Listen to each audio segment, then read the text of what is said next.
Welcome to Learn and Love Music. I'm Duane Hulbert, and this week I'm really pleased to be able to present this most famous work by George Gershwin, his three Preludes. We're going to be looking at each of these three movements, talking about George Gershwin's interpretation, how he phrased things. But before we start, I want to put in a little bit of a caveat. Gershwin started working this piece in the early 1920s, might have been around 1924. Each version that he made, he kept changing things. And one of the things about changing music is that it's something that classical musicians don't like to do.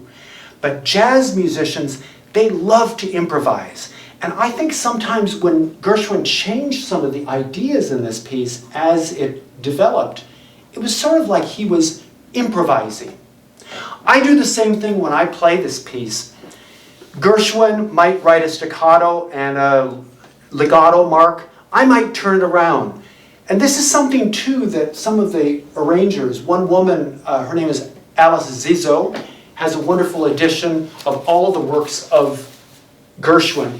But she did a lot of changes and articulations. And at first I thought maybe she was getting in the way of Gershwin.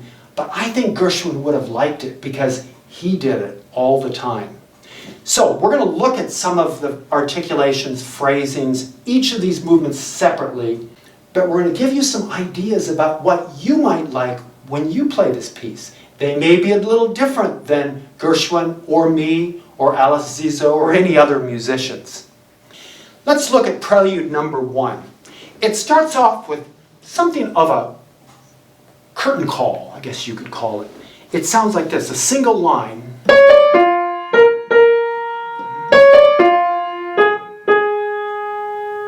Very simple, but many different ways that could be played. You could go.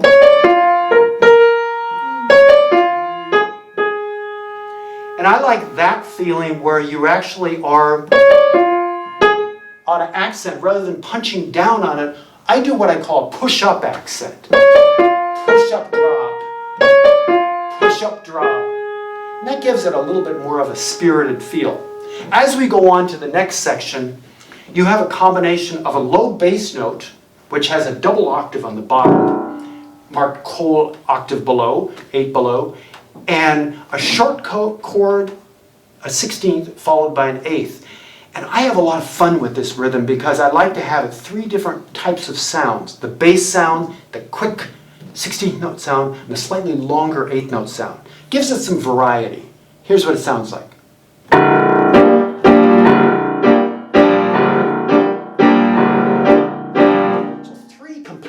Different chords. Sets it up really beautifully.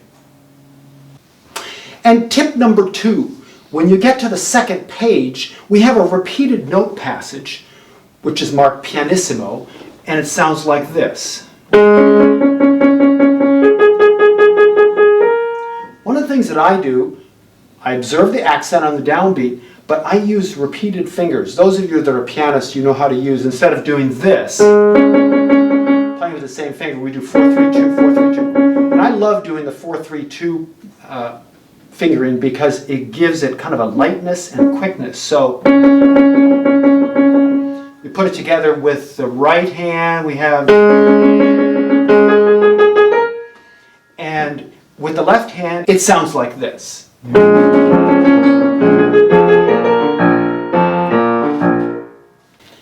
Tip number 3. When you have these rising triplets on the second half of the second page, they're really interesting chords. And they're broken notes. Now, I was always told that you had to play triplets evenly. But for this style, I like to bunch them a little bit, almost as if you're playing a little bit sloppy. You put it all together, it's really jazzy. So I'll start a little bit ahead of this. And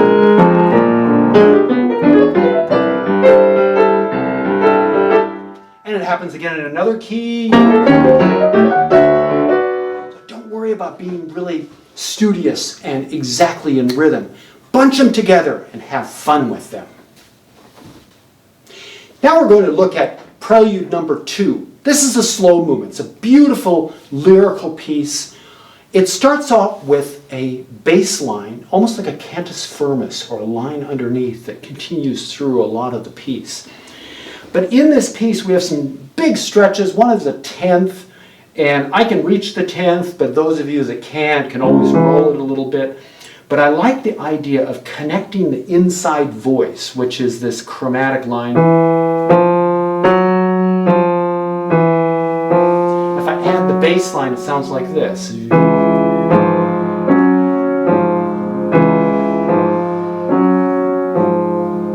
And then the melody starts after that. But that wonderful smooth line is really important to keep legato on the inside. Tip number 2 for this second prelude.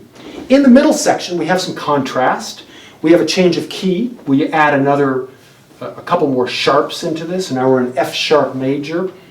And I like to bring out the left hand, but really important to give it kind of a heaviness in the right hand.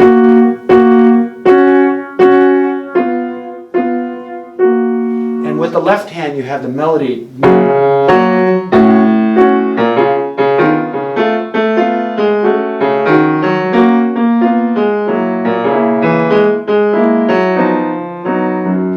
It's almost as if the rhythm section, maybe guitar and bass, are doing this kind of thing. And then a trombone is sort of blaring a low bass line.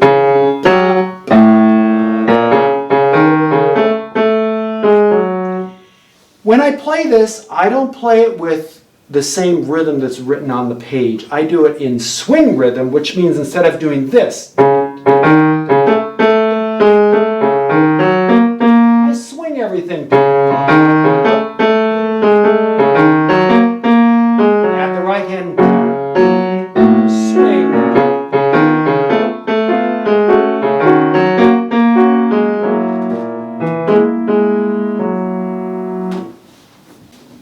And tip number 3 in this second prelude.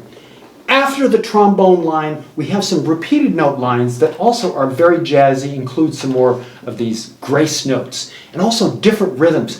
One of the things I like about jazz is that even though it's in a swing rhythm, Gershwin brings in what I call the long triplet. And so that sort of sounds like a blaring trombone. But you put that together right in the middle of a swing line with the other section that precedes it, and we get this kind of sound. Swing.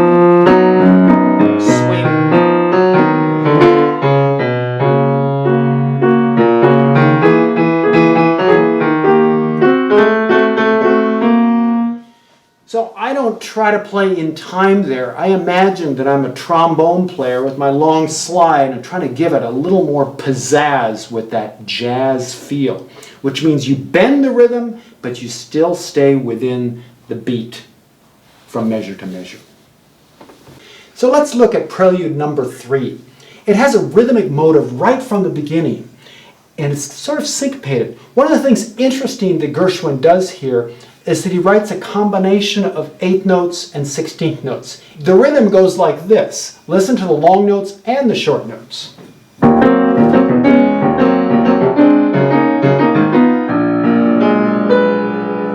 And that sets up the melody that follows. So my tip here is to observe the rhythms. 8th notes are different than 16th notes. And also, you put the syncopated rhythm with it, and it gives it a lot of pizzazz.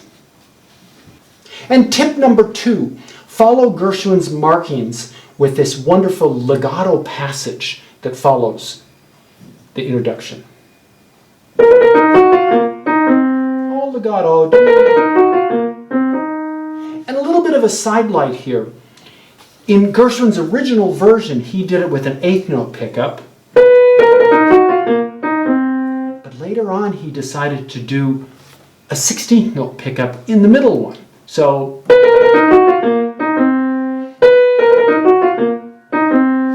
you put them all together and it gives it a little bit more variety. Here it is with both hands. It's long 16th, 8th, 16th. Much more more interesting than doing it the way he wrote originally, which was...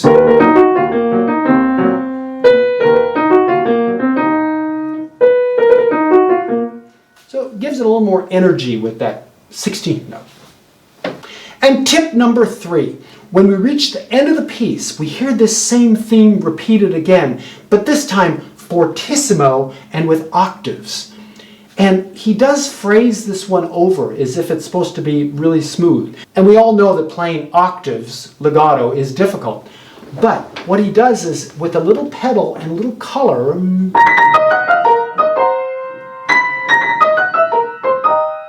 it gives it a little bit more of a grand feeling toward the end of the piece. It's marked fortissimo. Here's what it sounds like.